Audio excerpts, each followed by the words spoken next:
Alors, on a eu fait beaucoup de koufa, et puis c'est un surménage. On a fait beaucoup de koufi, et puis c'est un surménage. On a fait les pauvres sacrés Zaza.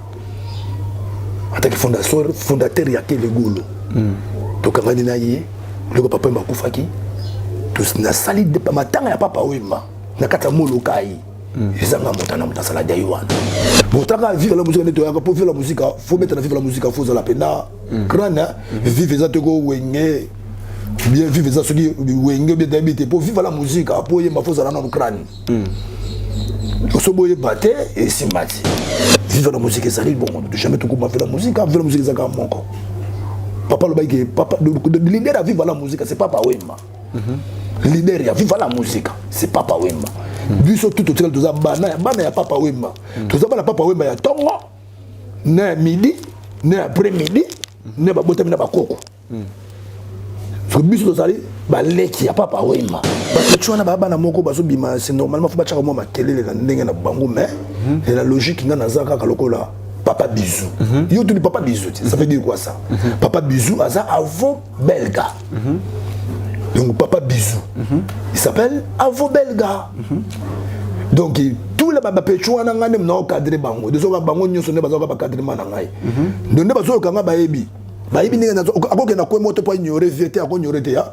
Ibi que vieux na bête rendu les dangers. Tant on a bête musique il y a vandé. Ah autant on a bête musique. Parce que tu as baba na moko baso bima c'est normalement faut pas chaka mo makelele na ndenge na bango mais et la logique nga nazaka kalokola papa bisou. Yo tu dis papa bisou, ça veut dire quoi ça? Papa bisou aza avant belga. Donc papa bisou, il s'appelle Avo Belga. Donc tous les baba péchouan n'angane m'ont cadré bango. De ce que bango n'y sont pas encore cadré manangai.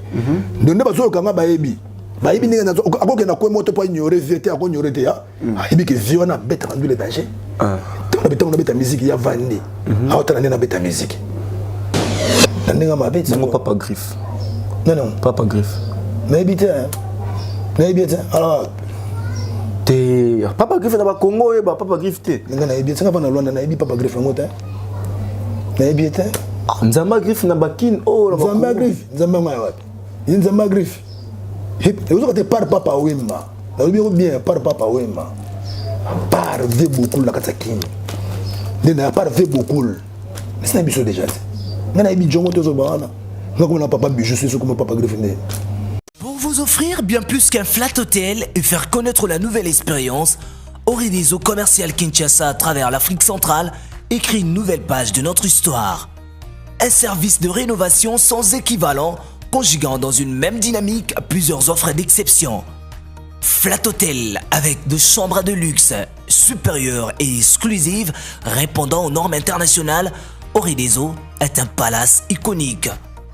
Restaurant au menu exceptionnel, mini-salle de conférence qui dévance les attentes d'une clientèle toujours exigeante. Boutique d'habillement au tempo et à la mode. Orideso Commercial Kinshasa vous garantit le meilleur tarif pour vos frais et transferts d'argent avec une agence sur mesure et professionnelle. Aussi pour vos frais maritimes Paris-Kinshasa, Orideso, c'est aussi le commerce général. Vous voulez savourer l'ambiance de la capitale Kinshasa? Pas de panique. Orideso met à votre disposition un transport permanent de l'aéroport de Njili jusqu'à votre destination par réservation. Orideso, c'est aussi l'assistance voyage touristique et d'affaires. Orideso est à Kinshasa sur l'avenue d'Ibaya Awitz, quartier Matongé, dans la commune de Kalamou, derrière la maison de la Bible. Pour tout contact à Kinshasa, plus 243 99 83 253 26 81 97 38 612. En Angola, plus 244 92 34 14 471. À Paris, plus 33 75 128 21 63. Orideso Commercial Kinshasa, toujours avec une longueur d'avance. La maison Stelman vous propose des prestations de qualité pour vos gâteaux de mariage, anniversaire ou autres événements. La maison Stelman vous propose aussi des gâteaux personnalisés pour vos anniversaires ou autres. Contactez-nous au 06 63 30 36 83 ou encore au 07 81 83 15 74. Vous pouvez aussi nous contacter sur la page Facebook Hostelmac.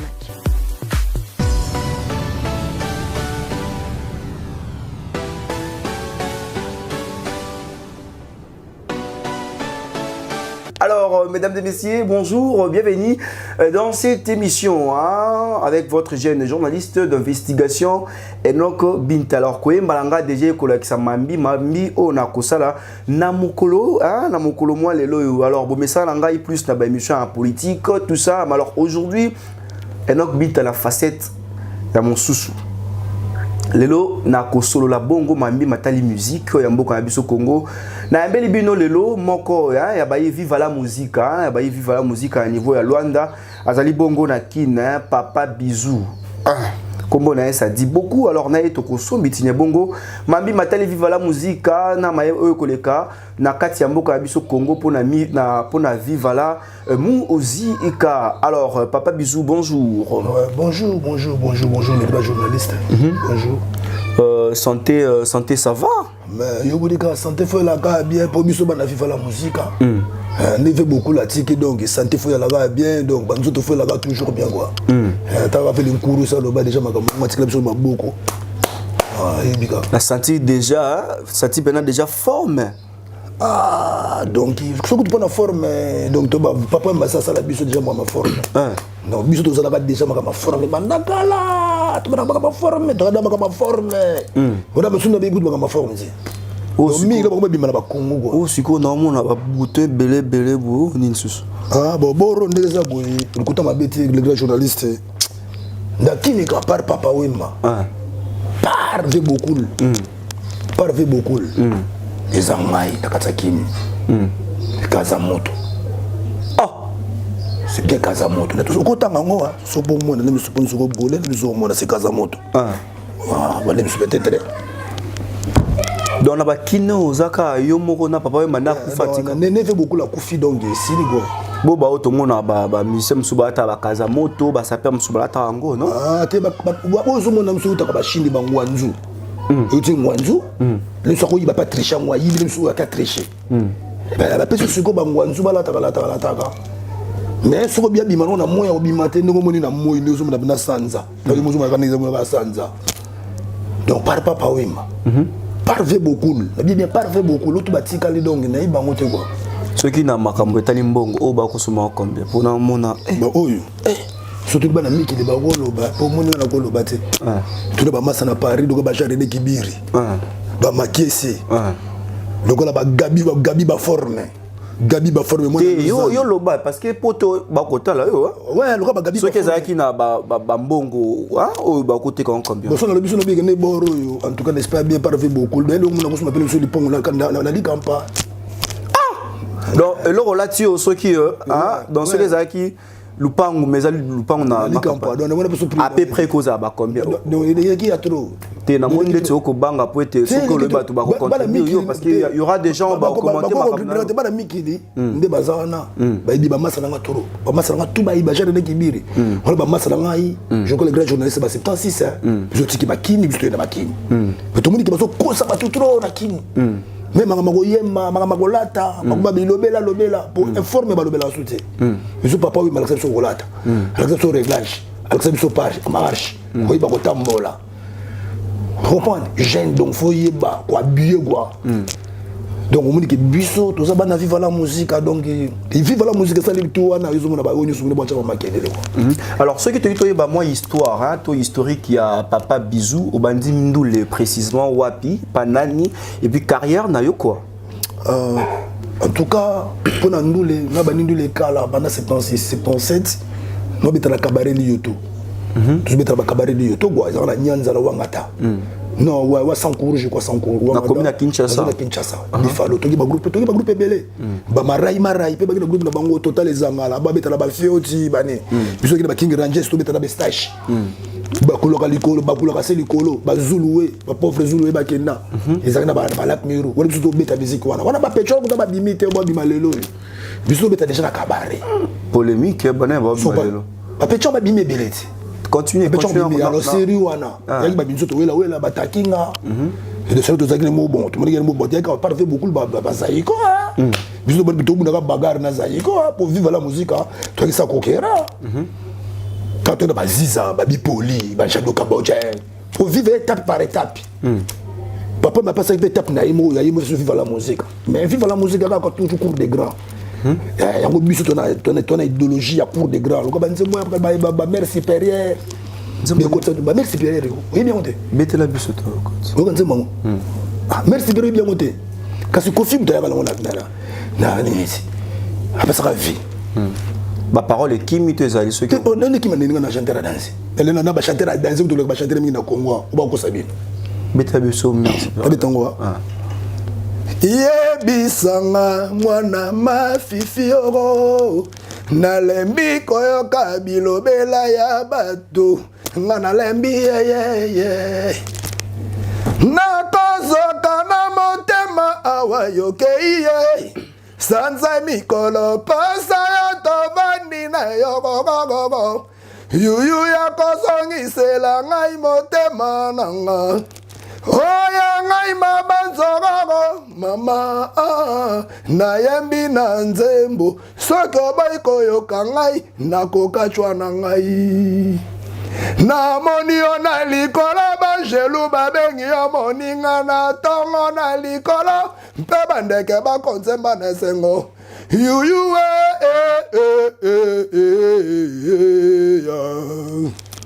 papa na ye bokulaka mama na ye nkumu baboyanga na yuyu po esonga libinzao nga na beli bongo motema ezala ta sanduku botonda bato batika yo se ya ye ya yuyu akeye lokola molinga likaya papa bisou bana Londres bana Paris kala mingi c'est nazo robeta ndo na Suisse kala mingi c'est bozo ya da ba priorité rebelle continuer histoire na otoke kasi yango na obit on a obit donc déjà étape par étape bisous ça vivre la musique non au lobby na 74 76 ouais qui après 76 alors on a bêtise na bato na 6 qui grand jazz na ko kende na Brazzaville na kina Brazzaville tout da bêtise ba orchestre mo za ba côté kuna ba kombo be se ki ma pe boy mo da kina ba orchestre to ko ta bombe ba zo beta ka ba beta ka na ko longwa bon tout circuit ko changer na ko kende Real Madrid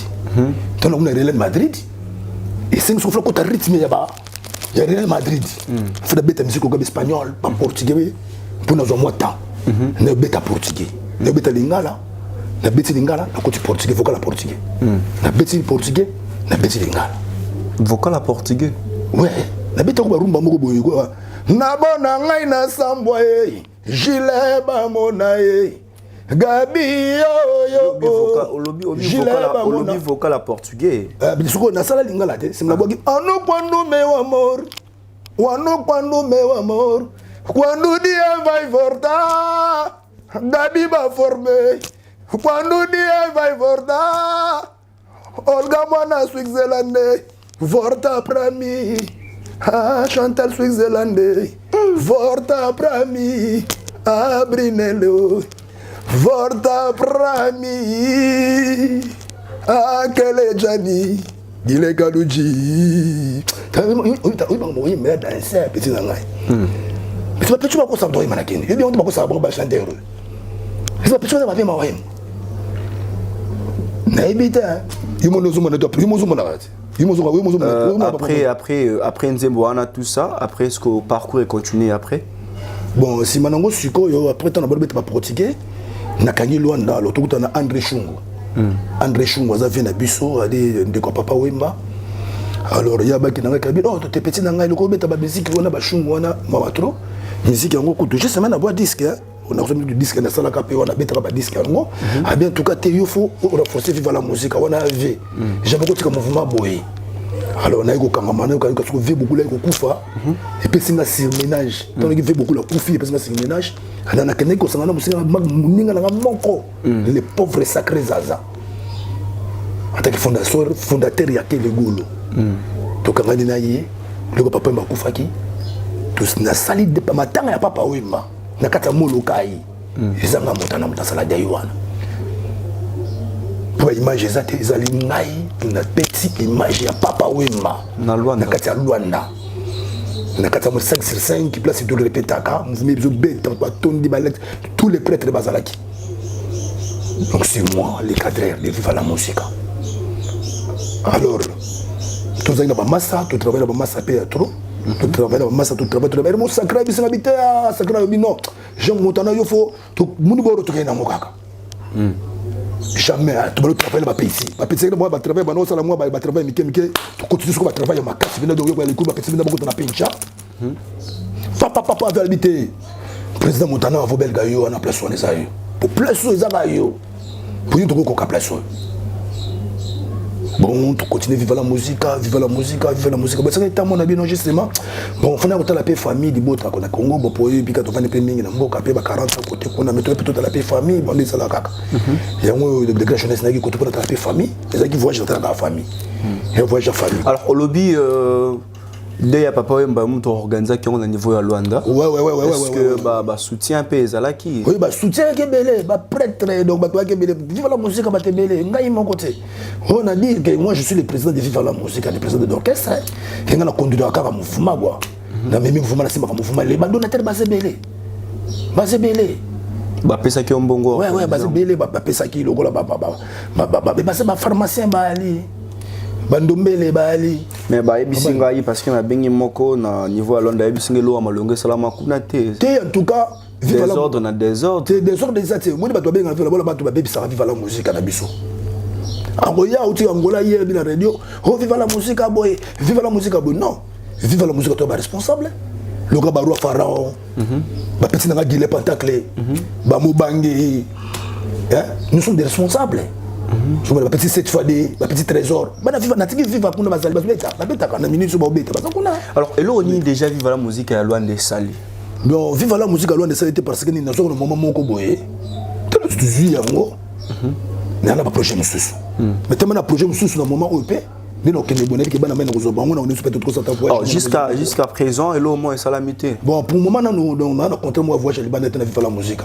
Et on est que des boynes dans un contrat mon frère betandu le monde à Londres pour jouer au kick producteur na ngai parce que disque na wana o mona ki disque wana alors il faut bien à Londres na beta concert na Londres alors on profiter donc beta la bande de la musique à Londres donc c'est ça le problème on a peine cadrer mo petit na boka pe koko baba koko kabana je crois non le par rapport à Nzemboni déjà au vivre la musique à Luanda Sali quoi parce que l'idéologie à Papa Wemba Bozana ngo déjà alors dans tout cas pour l'idéologie à Papa Wemba pour tout ça la disque papa Wemba yi monga ki biso tout ça la disque tout espace ton papa m'a na bomoy habito ça l'espace tout ce qui espace bon tout de la vie la kin et bon à chaque fois bon ta vivre la musique pour vivre la musique faut mettre la vivre la musique faut za la pena crâne vivre ça te go wenge bien vivre ça ce qui wenge bien d'habiter pour vivre la musique pour y ma faut za na crâne so boye baté et simati donc vivre la musique ils ont couru beaucoup boy donc ils ont musique sur la nipeka ba ninga za na ba Kenya so boke répéter pas ba tosha base bo répéter kuna okuta non ba pa cheko bazana o ba ça peut bazo kuta pe poko ta pe place wana boy ba pe makambo ngo donc des allées alors au tiki ndenge nini hein vivre la musique ya Luanda yozana kin comment est-ce que tiki bango kuna bon baza kimia bon na tiki bango baza kimia mais marqué mouvement yo bika ndezalaka en tout cas qui m'est allé natika qui vive la musique même tout ça moi ma casse là qui mo bangé ouais jeune moko mo bangé bon ça fait comme on a vive la musique ça moi on a vive la musique bon il y a le ba qui peut jamais na kotika boye bon ba massa ba ko vendre na ko vendre té mais en tout cas à répéter ka beta ka concert na mona pe ba imaginer ti la kingai bon da faire projet qui a toujours que bon asima ka mouvement sur na yé bon na bi que tout mal sous bord ngoza danger ka. Maintenant, relation in bozala entre Viva la musique à Luanda na Viva la musique Oya Awakin. Mais relation Viva la musique à Kin na Oya. C'est comme si ba guerre d'esprit moko eza entre bino quoi. Guerre d'esprit ko za ndeni. Bendo son ndinga ya tanga gina ya jikuna na ngola. Agi na molokai. Bendo. Agi na molokai. Surtout ni bendo son na Viva la musique à Luanda. Avant de faire la musique, avant de aller à Kouanga, kuna le badendo kuna. Akata Viva la musique. Ve beaucoup la vendre na kata temple. Kata molokai surtout ni bendo ko bisayo surtout ni baba pacheko ba biso vive la musique Luanda Sali to beta pe bandule na bango pe vive la musique ezali. Vive la musique ezali bon, jamais tout comment faire la musique, vive la musique ezali moko. Papa le baïke, papa le leader à vivre la musique, c'est Papa Wemba. Leader à vivre la musique, c'est Papa Wemba. Biso tout au tout ça bana ya Papa Wemba. Tout ça bana Papa Wemba ya tongo. Ne midi, ne après-midi, ne ba botem na ba koko. So biso to sali ba leki ya Papa Wemba. Parce que on est matin na betolote. Na nzela na leka ba sekanga yogo. Mimiti de langa basango na yo mwana mama ngai na komi kotina tina basango kuna na mboka o mimi oyebaka o ngai awa na we moto ya bolingo etumi ngai molema mama nakomi putulu liboso akufa na ngai yaya tina basango moninga tina maloba la yo ayo ayo lelie ayo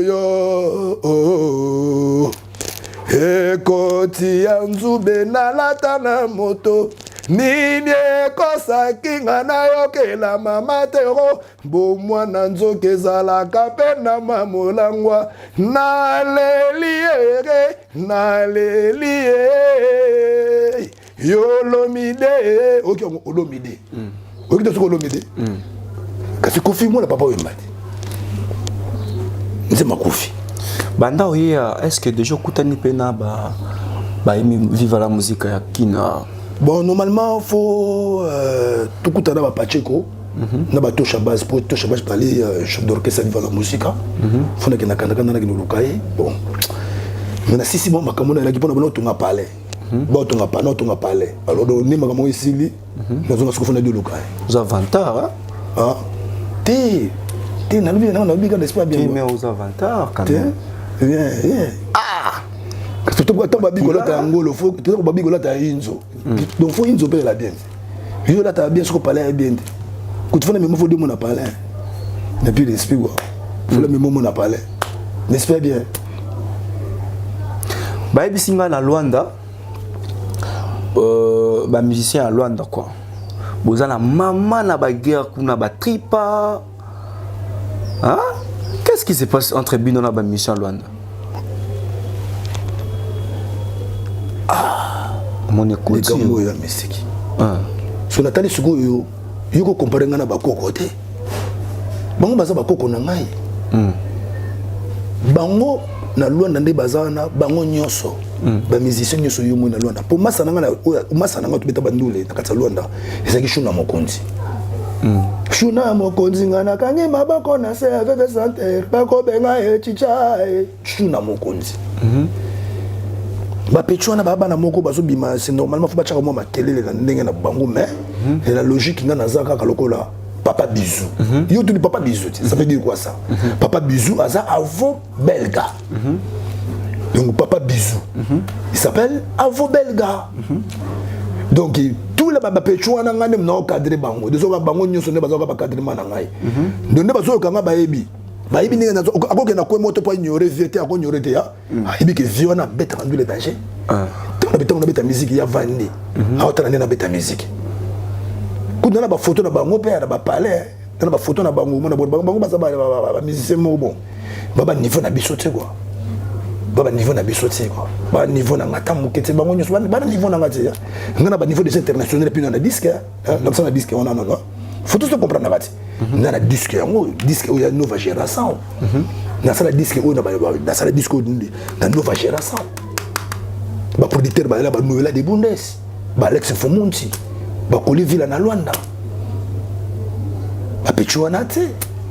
Luanda n'est pas c'est moi, faut belga. Dans la musique, il y a Gile Kaluji, Zefala. Bakase Mabas, Solo Francis. Dans la banque belé. Vous avez un compte à rendre à Batebele. On est basé dans le tout le monde. Il y a un truc pas d'accord. Tout le monde n'a pas parlé. Bon Jabir. Jabir pe moi n'a pas parlé. Ah bah puis pas n'a pas parlé. Ah oui man. Ya oui man. Ya oui man. Ya je bete. Mon entier la norme à Mozoloba. Oui, il y a une vérité. Petit na mari. Jabir abetaka moi caché kende côté moi caché GB petit na tripa akena ba caché moko boy marque ba petit wana ngaka soko ngana betaka caché ya viva la musique. Donc viva la musique c'est que ba petit wana ba miki depuis ba la faire atamwe na nzembo sikizwe mikolo va faire atamwe ngana dinosaure na lion.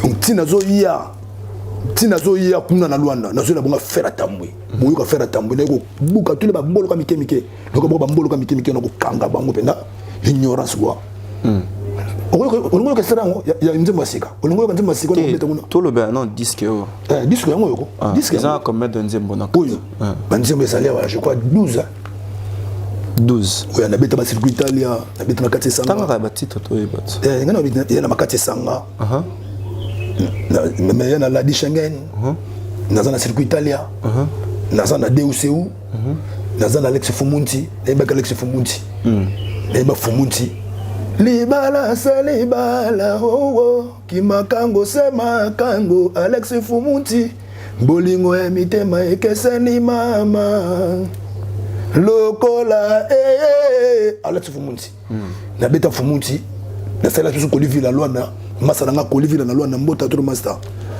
kolivila ye talanga ina kolela gaga kolivila na Luanda masa mbota tro kolivila masa na tuno mbota tro na nakata bakini yebiga. Ça fait déjà combien de mois ou combien de années aux Anakin? Des années. Tiens, on a école mingi, tiens, on a école mingi pour faire la famille comme ça qui. Nganda. Pour la RDCT, ya beta ba mindele, ba mindele, ba teta, ya beta acoustique. Pour mindele pour sa place on a. Yo robet acoustique. Nga sala ba nga moko. Ya beta banze munanga moko. Na ko imanzi mamutu te ko mutu mwa bimisa rien. Na ko imanga moko. Nazala kana. Zela na papa bizuziano. Doza boyo pena robet acoustique. Danger. Ngana grand chanteur, na chanteur à l'omité, ngana chanteur ya kala. Tito pour être que nous tous nos chanteurs ya kala, mais tisiko to. Mais surtout to yé. Tisiko kin tozo que lo nete. Ne kasa on habite ya faire tambuzo ya te. Na so bimisa tambui. Tambuzo ya. Na kati ya zamba, na ibona buka tous les bambolo ko to mike. Na kini. Na kolia tous les bambolo ko. Na ngola na kolia tous les bambolo ko na Paris. Donc là tous les bamboloko ignorance. Donc comment extrait à ignorance. Mais parce que quoi il bangote par exemple. Te ba iba ne beaucoup mara bongo ba iba. Bona beta ka kere. Parce que beta bandere ba ko iba. E salema teo tamba kufana bituma ponyama bomaye. E salema teo nakati ya zamba onyama makasi nde ya bomaka moninga montana yoka obominga iko boma fredingo ya bambongo okoti zirwa de la jungle nakati ya via bato nga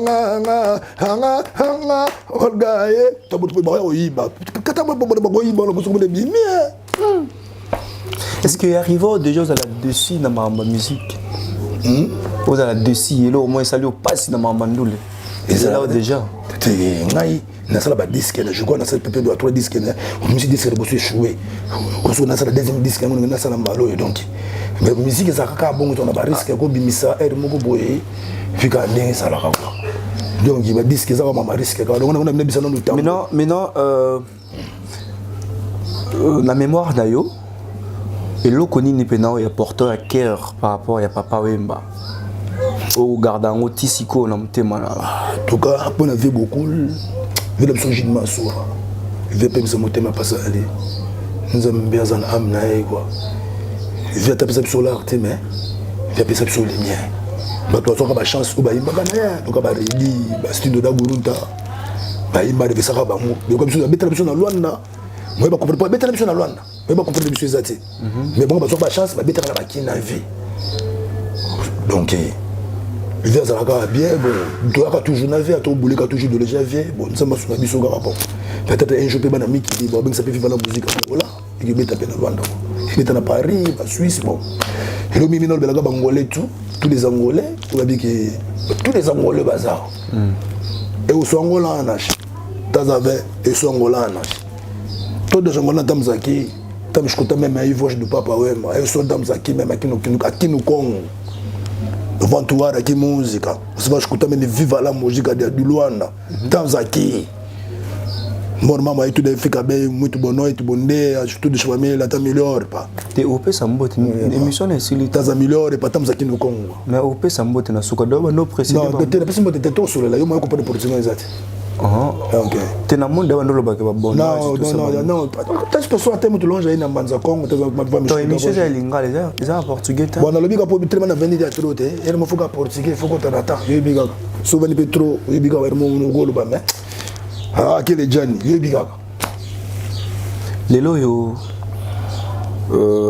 papa bisou mais plus ba yo na combo ya Montana quoi en vous belga relation ni nos alango na Koffi Olomide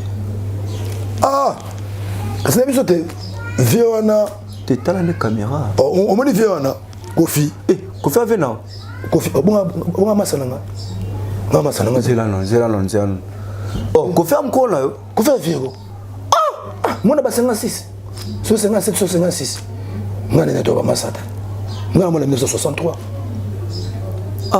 asa mokolo na ngai nga nazolanda ete basala bamisiki na bongo basala historia moni Koffi Olomide akina mama akina mofuma te Koffi azalaki parole Koffi azalaki parole ya viva na musika ve na biso nalingaka mpe tro ben vie wana aka donateur na biso bandule nde ya misiki nayebinga nzemolo te nayebi nzembo Olomide soki yango te ayebi biso babiloka vie asa mona viva la musique bamisu bayebi Koffi ya lelo na lobby ne babeta ba musique na bango babeta bakota kota Koffi ya lelo ne babengo Quadraman babengo mopa mokonzi mais binga na yebi c'est Koffi Olomide mona viva la musique na tuni relation ni bozana ngona Koffi to la relation ni yaza masa ba vena nga ba chibo banini ba chibo kula ya masa ba vena nga e ba vena nga to la relation ni na fiona nga na mona viva la musique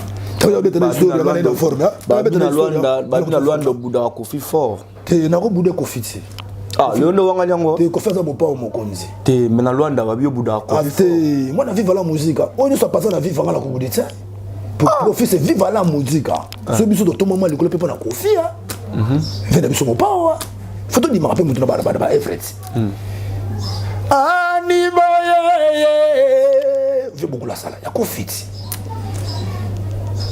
versa la vocal moko na nibo anibo chérie na komi kolela yo na butu Koffi vena bisoti na ko nyorete na ko bude menga to na relation te ngana viva la musique ya quartier la terre sala borna quartier la terre bongo na JB Piana JB Piana mukulu na Félixtaga jeune moko boye très bien quoi asola rapé bien to mettre le mot na Karl Max to mettre na Luanda soko to rappeler ko biso bika beta na jeune moko boye na Luanda père Ricky Casablanca voilà petit na jibe petit na ngako bon jibe masala nga jibe petit moketi na 63 et 69 na na mkolo ngane na mkolo 63 na 69 na mkolo na ite wala bango to beta musique na bango na basali wenge na bango biso to ka basali wenge biso ba na viva donc basali wenge basaki bele so ikombe balati ba maneti banini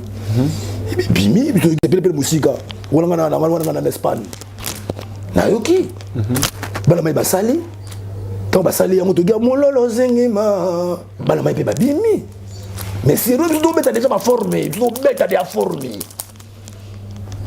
si nous beta na ba formé bango ba saba na bango na mouvement na bango tu allez bon mo vive la musique et moi ba gaffe fait beaucoup akemikili tant que y a tiki biso koto yo ndula ki soute c'est les gars wengé na terre si ba matikali ba profiter ba bimi pour ve azoka contrat 10 ans na Paris ko yo ka bilenge comme na mputu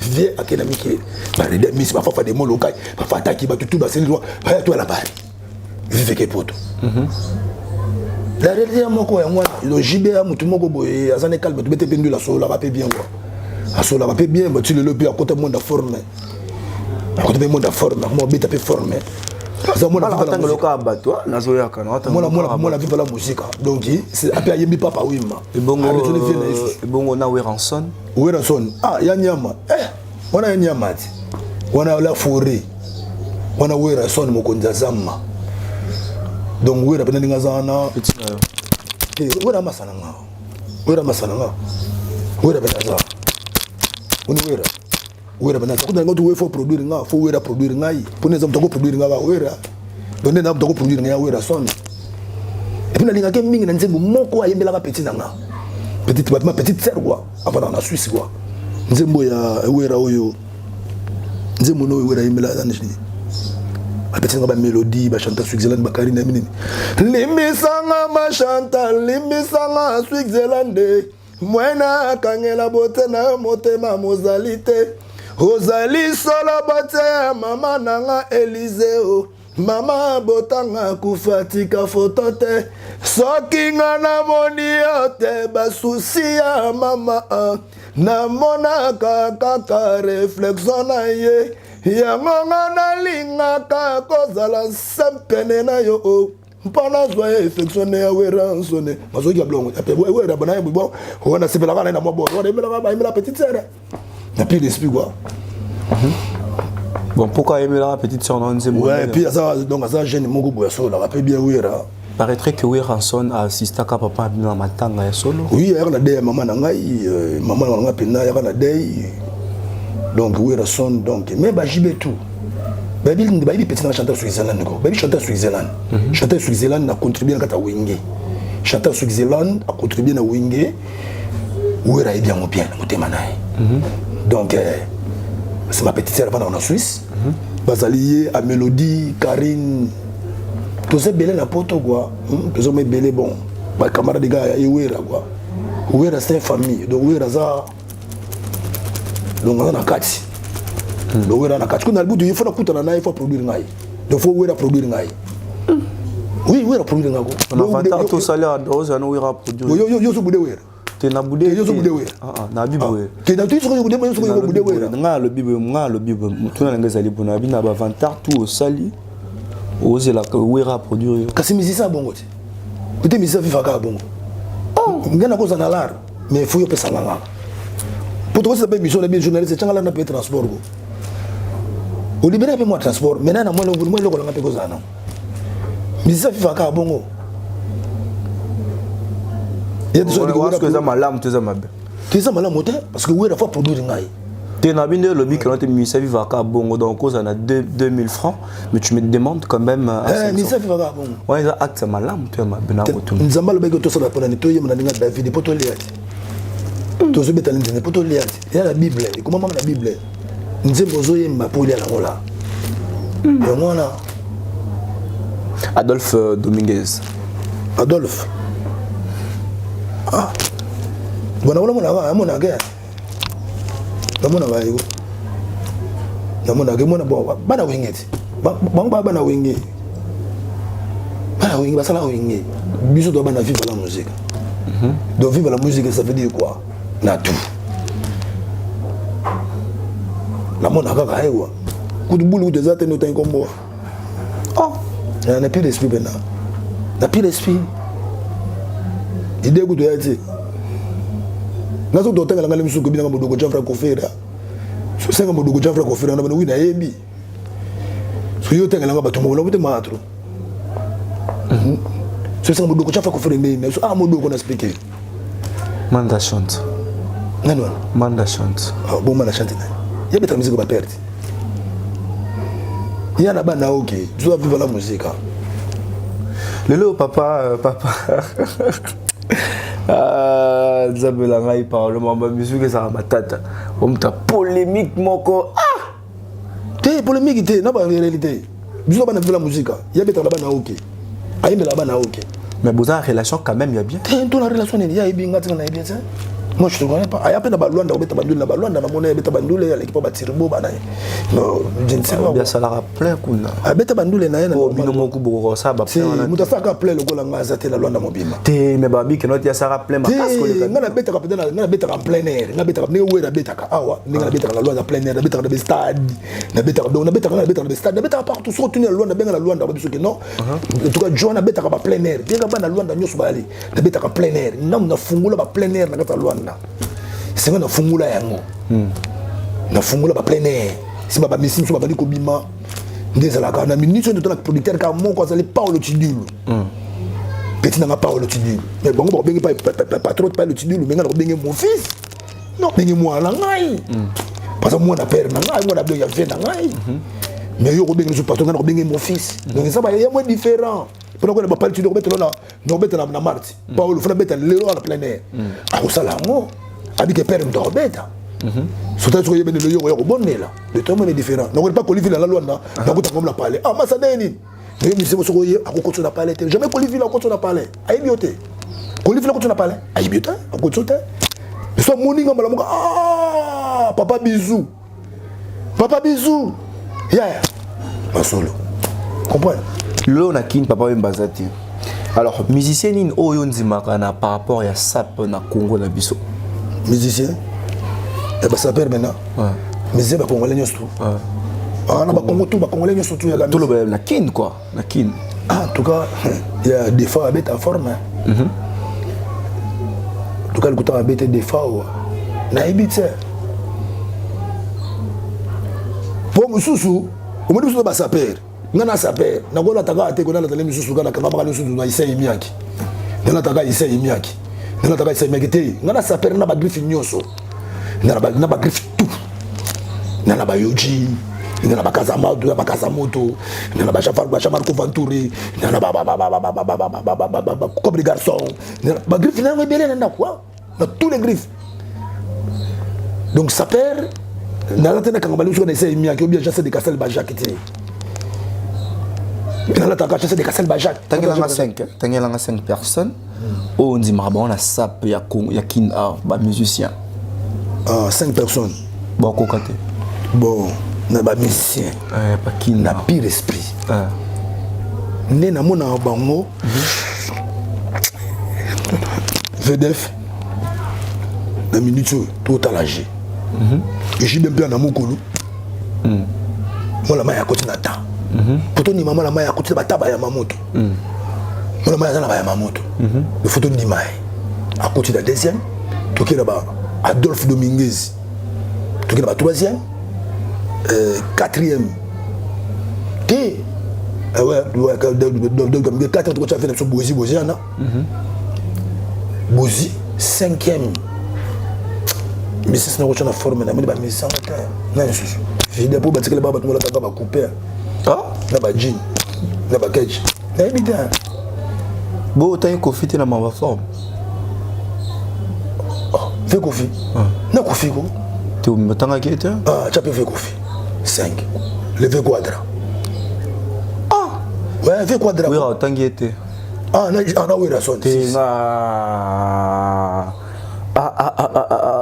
oui raison beta formé ko et donc soit comme 6e donc 5 na liste et 5 personnes na zaté bon na pire ben esprit donc oui raison a beta formé akenda ba système ubika système wera ubika ba système uboya donc job bien quoi ba système ba swagga te ba swagga la tu somla on a bible pas sur ta wera la tu ta miki la tu ta ba Suisse tu ta wera so bina bon c'est que tu Suisse na ba dire tu na téléphone tu bon na tu Suisse na pire esprit ko yebisa ngai na polé na ba mission ngai nani o mona kanate ala taranaye mais akomaka en tout cas il on osenga kaka pour biso toza ba musicien biso ba musicien to yima pour to pesa ba idéologie na batu ba yepaka biso toza batu moto na kumuna fala bana luka petit moko ba moki na benye dans une valise à forme na biyo ataka ngana suna ta ko lobela ba yela mbate tal âge toza na ko déjà na dira ko le fulu ba ma forme te mais forme na ngani na nzoto so na lati na dit pas yo journaliste et puis tu les sous non rien à biloko mosusu o ya moté o mona su biloko mosusu to ya namo to pesa la kama ko kima liso ko kima en fait motuna langate na tuni bonabi nani o mona lata na ye quoi mais akoma raté na forme ana moni mutu te bon balata bien balata va marque on a mona mutu te quoi tena mona mutu te pour na beta forme danger na mona mutu moté na mona ngate pour faut bagarrer bien yebi nanga ti nanga bagara te siko na forme te na yebi nanga te ngona ba nguti ya ga judo musukuli bagara ombo Naïbité. Jabir na forme. Jabir. Ah, petit nangai. Petit Jabir ma forme sous. Ba petit va bête là-bas normal gars. Moi basket na moi jean, moi mbati, moi blouson. Petit va là là-bas moi bien. Ils ont la Jabir, ils ont la Ketch, ils ont la nani petit nangai tripason. Bango nyoso ne bazana. Yo ko comprendre ba tanga na bana sapika là déjà. Ba forme ngala ta moi ba ko la tête. Ils ont kilomètres pour la bango. Non, papa griffe. Non. Papa griffe. Naïbité. Alors. Papa griffe dans le Congo, papa griffe. Naïbité, ça va dans Luanda, naïbi papa griffe en mot. Naïbité. Nzamba griffe na bakin. Oh, Nzamba griffe. Nzamba griffe. Vous avez par papa Wemba. Vous bien par papa Wemba. Par V beaucoup la Katakine. N'a pas V beaucoup. Mais c'est un bichot déjà. Je suis un peu de temps. Je papa bijou, je suis comme papa griffiné. Tout le monde a moi. Ah, moi je te connais. Alors, la émission façon émission Kendele, Toko Mabongo, la souka émission, mais papa bisou. Toko na souka émission, Betelanga, avo boka mabanga là. Betela biso tamelo ko mo boya ya papa Wemba pona ba meloman tout ya papa Wemba bazonga lisusu vraiment na kibo papa Wemba à vous. Merci trop, on a s'appelé trop, on a très bon gars Beloti quoi. Beloti. Non lingo fort. Ate Beloti, on a espérante pour vivre la musique là. Tant mon sous de o vivre to que vivre la musique na yango. Nasangi bolingo mama tika kosala hypocrisie Beloti na lulio kakola mokano na yo mutu ya eleki mwana mama po motema mokita o Beloti aka bilanga mama la surena molokai Beloti aka bilanga mama la surena molokai na langwe na yezoba o yokelanga solo mama yambela bangai banso na mileli obola aya kopesa sango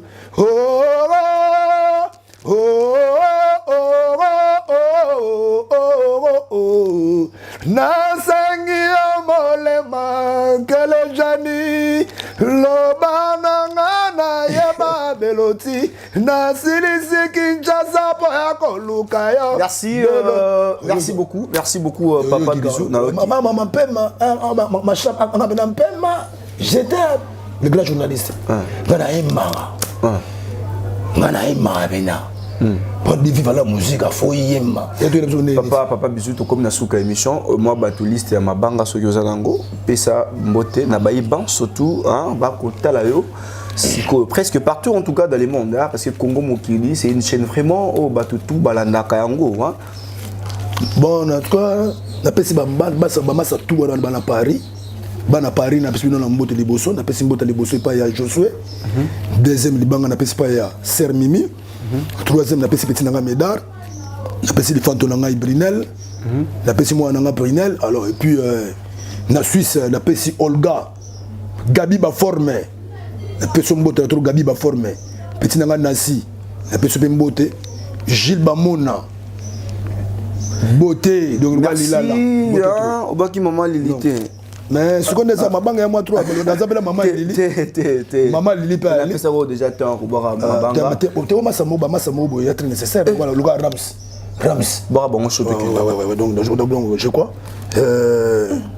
ils ont donc bien moqué kaka qui est partout bon toi na Ramsès ça toi na Ramsès na Kato toi na Ramsès toi na petit nanga fondé to beta ndule calamité toi na concert toujours beta alors na petit ba massa tout ba banga ba nini mais je comprends n'était ba der moko ba mabanga ngoza mwa mingi awa data yango pe ba misu na biso ko mwa mystique na zo mona na ko sunga yo sunga mabanga na sunga papa Ramsès papa na Janira les pros docteurs.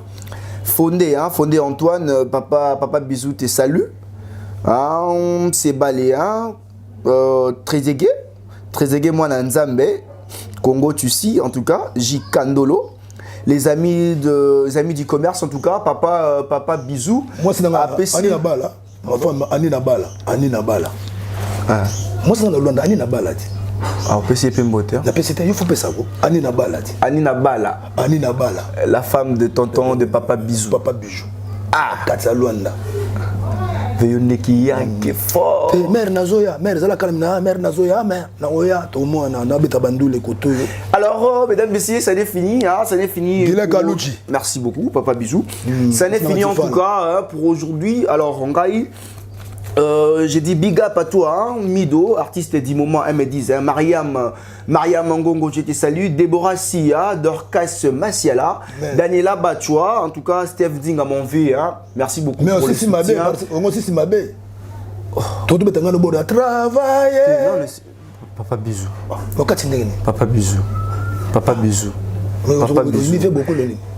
Jacques Luanda, je te salue. Preti Vanessa depuis Soudaf. Grévise, un mec de Chicago. Onésime Ramada depuis Tunisie. Steve Ndinga depuis Tunisie. Jacques Kaloubi, les banquiers. En tout cas, moi, notre 8 je vous salue derrière la caméra. Merci en tout cas, Valeur pour la Moussala. En tout cas, Nazo sentir Moussala Imako Maokengo. Alors. Pour Namokolo, moi les loyo na sukisi awa na kopé Sabino Bongo bye. Plusieurs projets de développement sont à l'actif du député national élu de la ville de Bukavu, Didier Okito Lutundula, pour cette année 2020.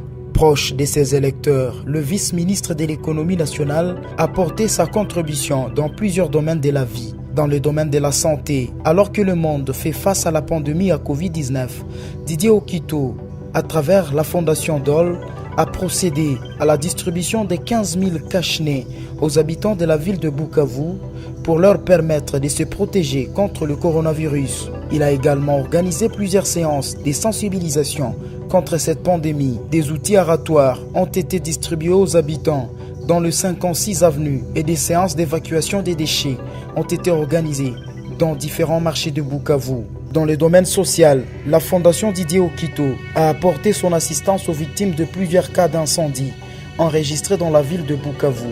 Ces de Nyamugo et de Founou n'ont pas été oubliés. Au chapitre des infrastructures, le pont Wesha reliant la commune de Bagira à celle de Kadutu a été construit. À cela s'ajoute le pont Rukumbuka reliant Igoki à Nyamiera, le pont reliant l'avenue Tchaï et l'avenue Igoki, ainsi que les ponts reliant les camps bien-aimés à Essence Major Vangou. L'escalier de l'avenue de l'hôpital général a été également construit. Didier Okito a également apporté sa contribution dans la lutte contre l'insécurité à Bukavu avec l'installation de projecteurs solaires dans plusieurs coins de Mohungu et de Nyamugo, quartier théâtre de l'insécurité, pour permettre à la population d'avoir accès à l'eau potable. Le vice-ministre de l'économie nationale et patron de la fondation Okito a également construit des bornes fontaines à Kalingira, dans la commune de Bagira. La belle femme ne peut donner que ce qu'elle a. Didier Okito a apporté une fois de plus sa pierre dans le développement de la province du Sud Kivu.